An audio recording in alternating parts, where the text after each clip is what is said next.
Part 1. In this audio that talks about marine food chains and food webs, the professor discusses trophic relationships, which describe what organisms eat and what eats them.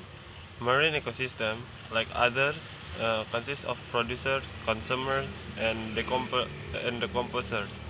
Autotrophic plankton are the primary producers, while herbivorous zooplankton are the primary consumers. Secondary consumers include carnivores and omnivores, and decomposers are heterophic bacteria. Energy transfer in marine food chains is inefficient, with only 10 until 30% of energy being available to the next trophic level.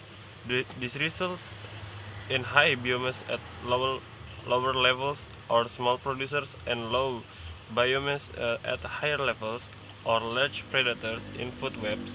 Relationships are more complex, with human and shark being top predators. Fish caught in the open ocean, like tuna, are part of inefficient food chains, whereas fish caught in coastal waters, like cod and herring, come from more efficient food chains and provide better nutrition. Fish in upwelling areas of the west coast of America and Africa, such as anchovies and sardines, are particularly healthy due to their efficient food chains. Part 2. In this America History lecture, the professor discusses how traditional US history has often overlooked women's contribution.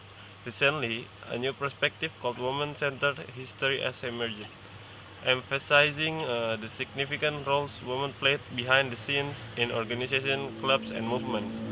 For example, Jane Addams founded Houses for the Poor in Chicago, helped establish the ACLU, and won the Nobel Peace Prize in 1931. 1931. Woman-centered history contrasts with previous models. The contributes approach with a knowledge woman supports role but highlights only prominent figures, and the victim approach, which focuses on women's oppression but can be overly emotional. Woman-centered history seeks to balance these views, asking what women have done independently and how they have shaped history, while it still provides a partial perspective.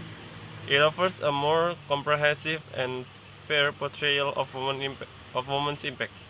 This approach has led historians to reevaluate historical events like the 19th century temperance movement and 20th century prohibition movement. Future research will likely explore subcategories such as labor history, social status, and women's interaction within minority cultures. Part 3. The professor explained the theory of equilibrium in island geography by MacArthur and Wilson, which states that the number of species on an undisturbed island is determined by immigration and extinction. This balance is influenced by island size, habitat diversity, and distance for the mainland. For example, Papua New Guinea has about 800 bird species due to its large size and habitat variety, while Bali has only about 300 species. Similarly, Tonga, with its volcanic island and the diverse habitats, support more bird species than the Tuamotus, which are coral atolls. Island biogeography principles also apply to other isolated ecosystems like lakes, mountaintops, and national parks. Understanding these principles helps manage species reintroduction and conservation in fragmented habitats.